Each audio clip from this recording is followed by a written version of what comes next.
현재 중국과 일본에서 처음 듣는 한국 관련 소식이 들려오면서 다양한 의견이 나오고 있는데요. 한국은 안 그래도 중국과 일본 사이에 위치하는 등 하루라도 주변국의 위협이 없는 날이 없습니다만, 이러한 뜻밖의 뉴스들은 한국이 여전히 동북아시아에서 적지 않은 중요한 국가임을 드러낸다고 전해집니다. 중국과 일본에서 어떠한 이야기가 나오는지 살펴보겠습니다. 첫 번째, 중국 천안문 사태, 한국 참고했다. 중국에서 가장 금기시되는 이야기가 있습니다만 이것이 한국이 그 시초가 되었다는 말이 있습니다. 정작 한국에서는 이것을 잘 모르고 있다고 하는데요. 지금 갑작스럽게 천안문 사태에 대한 재조명이 왜 이루어지고 있느냐, 그것이 궁금해지는데, 최근 아시아권에서는 국민들이 군사 정권이나 다양한 독재 형태에 불만을 갖는 경우가 많습니다. 홍콩에서 시작된 자유를 향한 움직임 속에서 많은 홍콩인들은 한국을 언급하는 모습입니다. 현재 당국에 의해 구금되어 있는 것으로 알려진 조슈아 웡은 한국의 민주화 운동을 자주 언급했습니다. 또한 태국의 반정부 시위에서는 독재를 펴는 왕정을 보면서 시민들이 시위를 벌이는 모습이 연출됐습니다. 이 가운데 K-팝 팬들은 자신들끼리 뭉쳐서 한국과 같은 민주화를 염원한다며 모금하기도 했습니다. 또한 미얀마에서도 최근 쿠데타 상황이 일어나면서 군사 독재 정권이 다시 집권하게 되는 모습이 나왔는데, 이는 한국이 7, 80년대 겪었던 일과 똑같은 상황으로 미얀마 국민들도 한국을 언급하는 일이 나오고 있습니다.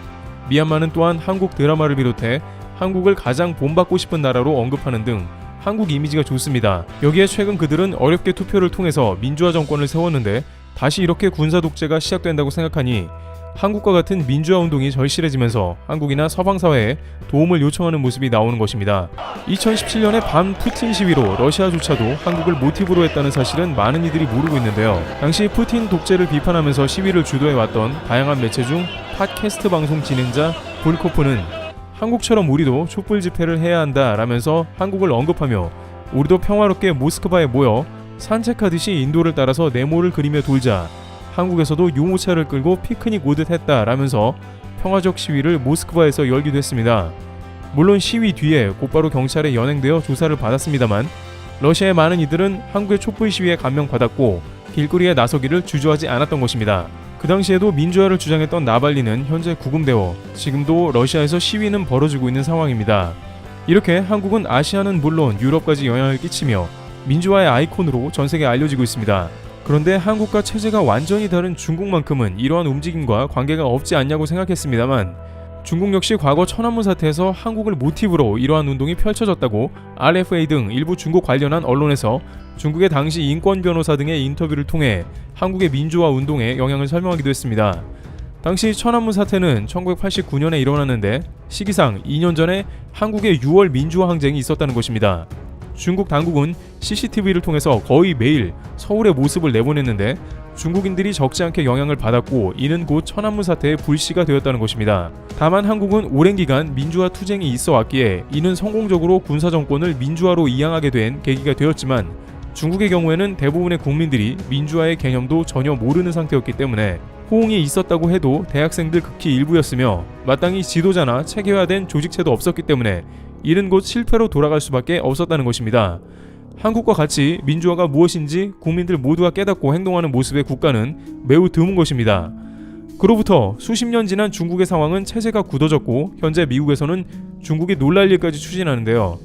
중국 자체는 사회주의 체제로 오랜 기간 다져졌지만 이제 미국이 적극 초강수를 두는 모습이 등장했습니다. AP통신 등 외신에 따르면 마르코 루비오 공화 상원 의원과 짐 맥거번 민주 상원 의원을 비롯한 9명의 미국 의원은 여야를 초월해 이날 홍콩 민주화 운동을 노벨 평화상 후보로 추천했다고 밝혔습니다. SCMP는 이에 대해 다른 분야에서는 잘 뭉치지 않은 미국 의회가 초당적으로 중국 홍콩 정부에 대항해 한 목소리를 낸 최신 사례라고 밝혔습니다. 바이든 정부에 들어서도 중국에 대한 경계는 늦추지 않는 것이죠. 이들은 추천서에서 홍콩이 중국에 반환된 1997년부터 홍콩에서 인권과 민주주의를 옹호하고 유지해왔으며, 이런 권리가 부식되는 것에 맞서 끊임없이 싸워온 운동을 후보로 추천한다고 밝혔습니다. 특정 인물이 아닌 홍콩 민주운동 자체도 노벨상 후보가 가능합니다. 노르웨이 노벨위원회는 추천 자격이 있는 인물이 당해 1월 31일까지 제시하는 인물이면 누구나 노벨 평화상 후보로 받아들여 심사하기 때문인데요. 중국 당국은 이에 대해 발끈하며 나선 상황입니다. 2010년 중국 반체제 인사인 류 샤오보는 노벨상을 수상해서 중국은 노르웨이와의 최악의 외교 관계로 치닫고 노르웨이산 연어 수입을 중단한 등 경제 보복을 하며 서방 사회는 내정 간섭을 하지 말라고 외치고 있습니다. 이렇게 한국에서 벌어진 민주화 운동이 다양하게 나비 효과가 되어가고 있는 상황이 연출되고 있는데 일본은 관련 뉴스에 대해서 독특한 주장을 하고 나섰습니다. 뭔가 잘못되었다는 반응이 대부분이라고 합니다. 두 번째, 일본, 한국에 대해 독특한 주장. 영국의 이코노미스트 인텔리전스 유닛은 전세계 민주주의 지수 2020을 발표했습니다. 한국은 2015년에 결함 있는 민주주의 국가였다가 2020년에 완전한 민주주의 국가에 포함되었습니다. 전 세계에서 완전한 민주주의 국가는 23개국인데 한국은 23위를 차지해 다시 국격을 회복한 것입니다. 반면 홍콩과 같은 국가는 87위에 해당되어 중국의 입김이 점점 더 강해지는 모습을 보여주고 있습니다. 그런데 일본에서 이러한 뉴스가 나가자 일본 네티즌들은 한국 순위가 말이 되냐는 반응을 하고 있다는데요. 한국은 완전한 민주주의 국가가 아니고 심지어 공산화가 되어가는 국가로 평가한 것입니다. 일본 매체 프레지던트는 한국은 민주주의를 벗어난 국가가 되고 있다는 보도를 내보내면서 한국이 바이든 정부와 큰 마찰을 일으킬 것으로 봤습니다. 특히 한국의 문 대통령이 시진핑 국가주석과의 통화에서 중국 공산당 100주년을 축하한 장면을 두고 이는 필시 한국이 레드팀에 합류한 것이 아니냐는 것입니다. 또한 미국 민주당의 밥 메넨데스 차기 상원 외교위원장이 이러한 공산당 100주년 축사를 보고 낙담했으며 이러려고 미국이 한국 전쟁에서 피를 흘린 게 아니다 라면서 미국이 한국을 크게 경계하고 있다는 것입니다. 그러면서 그것은 한국과 미국이 공유하는 가치가 아니라는 점을 밥 의원이 강조했다고 덧붙였습니다. 또한 일본의 네티즌들은 한국은 무슨 일만 있으면 데모로 해결하려는 시끄러운 난리 법석을 떨고 있다면서 한국의 불매운동도 결국에는 데모해온 습성이 있어서 일본에도 돈을 달라고 떼를 쓴다고 해석하기도 했습니다. 평화적인 시위에 대해서도 민주적인 모습이라기보다는 한국의 떼쓰는 데모 문화로 몰아가는 것입니다. 그러나 이에 대해서 한국의 네티즌들은 다른 반응을 보이고 있는 장면이 나오는데요. 그러한 의례적인 인사 때문에 크게 부풀리고 있는 일본이야말로 민주적인지 의문이라는 것입니다. 특히 이번에 완전한 민주주의 국가 순위에서 일본이 한국보다도 앞서 있는 21위에 있는 게 말이 안 된다면서 삼권 분립조차 이해하지 못하는 나라에서 한국의 민주화에 대해 논하는 것은 어불성설이라는 것입니다. 최근 일본은 한국의 대법원 강제징용 판결을 한국 정부에서 무마하라며 으름장을 놨습니다. 그러나 엄연히 행정부와 사법권은 독립 주체로 영향을 끼칠 수 없음을 이해하지 못하는 것입니다. 그도 그럴 것이 일본 내각에서는 이해가 안 갈 수도 있습니다. 후쿠시마 발전소 폭발로 인한 책임을 묻기 위한 도쿄전력 직원들의 판결이 있는 당일에 일본 대법원장은 판결 이전에 오전 9시쯤 아베 총리 집무실에 15분간 들렀습니다. 그러고 나서 오후에 도쿄전력 직원은 모두 무죄로 선고된 모습이 연출되기도 했습니다. 이러한 모습은 일본 시민단체에서 총리가 사법권에 영향을 끼쳤다며 극렬히 반발하는 모습으로 연결됐습니다. 즉 일본에서는 얼마든지 대법원이나 검찰 등을 정부에서 장악할 수 있는데 한국은 왜 못하냐고 나오는 것입니다.